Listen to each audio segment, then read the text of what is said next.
Are now going to start our speaking. Our first speaker is talking from the manual yet to be written.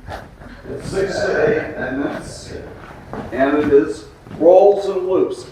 Alan Mars. Alan, rolls and loops. Yeah, you can take that.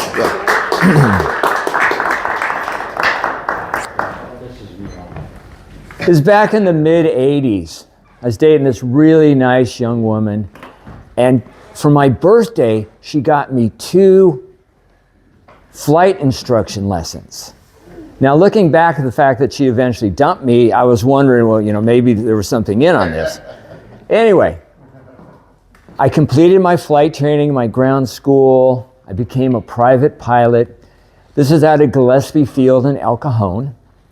And on the field was an aerobatic school run by Bob Porter, Vietnam vet, flew at Phantoms, earned 5 distinguished flying crosses.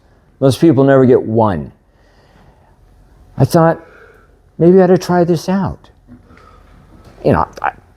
Okay, I'll puke on the dash and they'll throw me out one time. I took my first class, my first lesson. I kept going. I could do this. Now, I started telling my friends that not only did I become a private pilot, but I'm now flying aerobatics.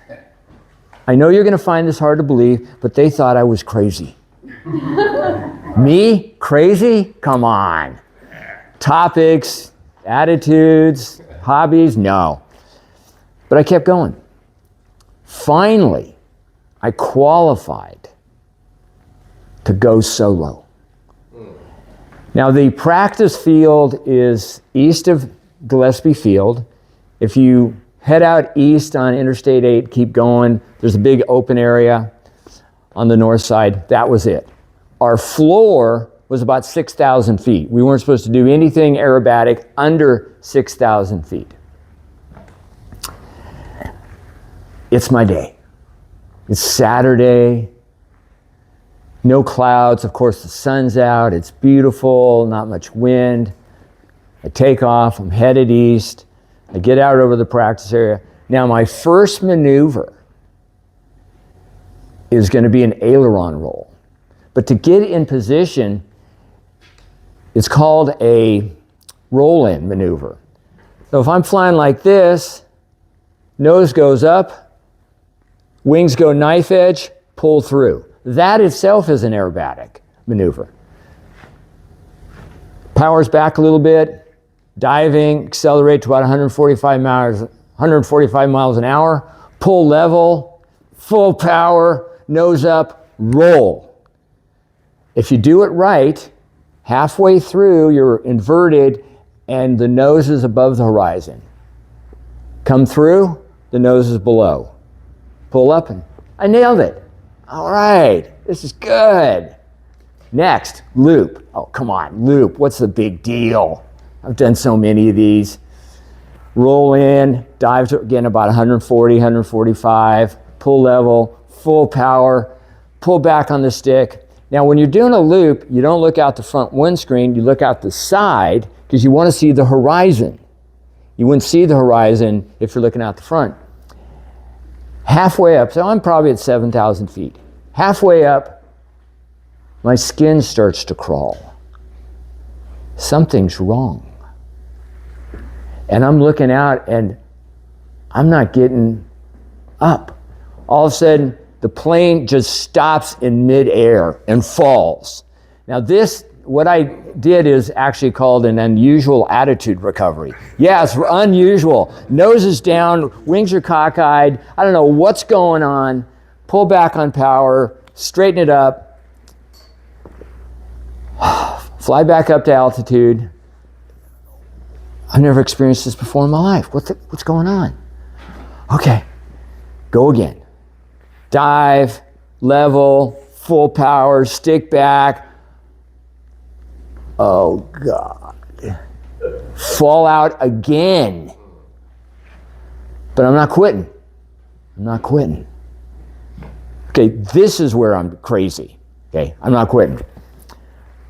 I circle back up, and I finally look at the G meter. A G meter is in an aerobatic plane, and it records how many G's or forces of gravity the plane is experiencing. I look at the G meter. It's not even at 2. Oh, God. Okay.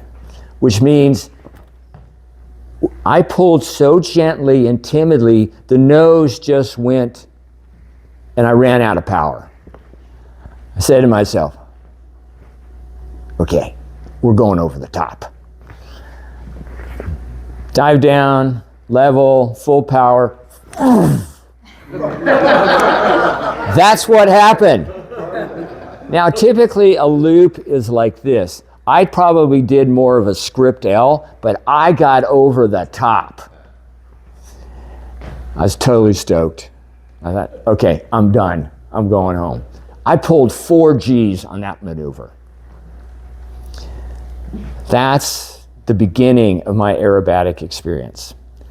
Another thing that you do in aerobatics that in private pilot training and other regular training is you never do. It's called a spin.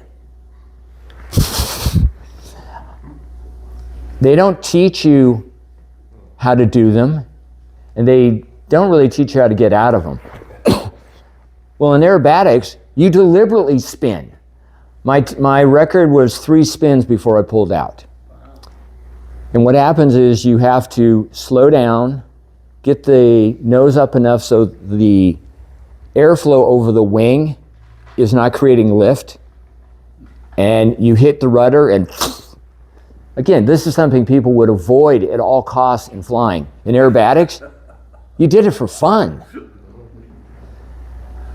Last maneuver that I really enjoyed is called a snap roll. A snap roll is a roll, horizontal plane. It's called a snap roll because it happens so fast. Imagine flying horizontal, about 100 miles an hour. You do the maneuver properly. Think about being in a big industrial dryer and going a loop. That's what a snap roll looks like. A lot of fun, a lot of fun. Ultimately, I retired before I crashed. One of the upsides of being in the flight community is I learned the military aviation alphabet. And the beauty about that alphabet is you can say anything you want, anywhere you are. You can be as vulgar as possible, and no one will know. Like, Whiskey Tango Fox. Love it. I made up my own. You'll have to try to figure it out. Bravo, India Hotel.